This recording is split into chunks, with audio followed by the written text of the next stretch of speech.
আমাদের বাড়িতে পুট্টির কাজ চলছে বন্ধুরা। চলো তোমাদেরকে একটু দেখাই। তার মধ্যে খুবই বৃষ্টি হচ্ছে, কি হবে জানি না।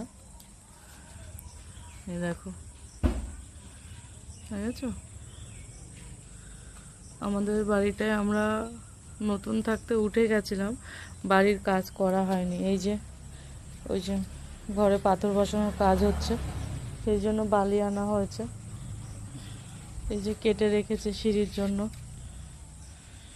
দেখো। নতুন থাকতে বাড়িটায় উঠে গেছিলাম, ভাড়া দিতাম বাড়িতে, যেহেতু গায়ে লাগতো, সেই জন্য ভাবলাম উঠে তো যাই, তারপর আস্তে আস্তে করব। সেই জন্য উঠে গেছি, আর করা হয়নি। পয়সারও তো ব্যাপার থাকে, বোঝোই। এবার এই একটা ঘরের মধ্যে কোনো রকমে আছি। একটা ঘর আর বারান্দা পুরো কাজ চলছে। আজকে প্রায় 15 দিন হয়ে গেছে, এখনও অবধি কবে শেষ হবে জানি না। কি বলবো, এখন অবধি ঘরে পুট্টি করা হয়ে গেছে, এখন রং করতে বাকি ঘরের মধ্যে শুধু। আর একটা ঘর বারান্দা পাথর বসানো হয়ে গেছে। চলো তোমাদেরকে একটু দেখাই। চলো বাবা, এই দেখো পাথর বসানো হয়ে গেছে। এই যে আমার ছেলে ঘুরে ঘুরে বেড়াচ্ছে, আর সারাদিন শুধু ধুলো ধুলো ধুলো ধুলো মাখবে। এই দেখো, এই একটা ঘর হয়ে গেছে।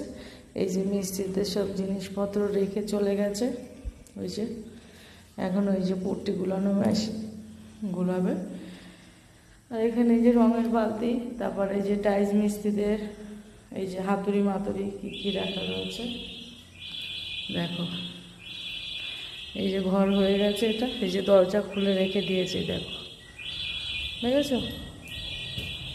আর কাজ করতে পারছে না, দরজা খুলে রেখে দিয়েছে।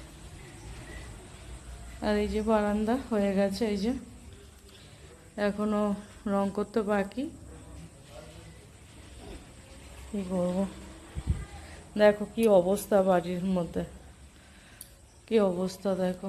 এর মধ্যে রয়েছি আমি, এই একটা ঘরে কোনো রকমে রয়েছি। এর মধ্যে খাওয়া দাওয়া শোয়া সব।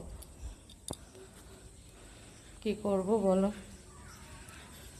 আজ না হোক কাল তো কষ্ট করতেই হবে ঘরটা ঠিক করার জন্য। ঘরে উঠে গেলে খুবই সমস্যা হয়ে যায়, আর ঘরে যদি না ওঠা হয় তাহলে একটু ভালো হয়, তাহলে এত ধুলো বালি নোংরার কাজ করা লাগে না।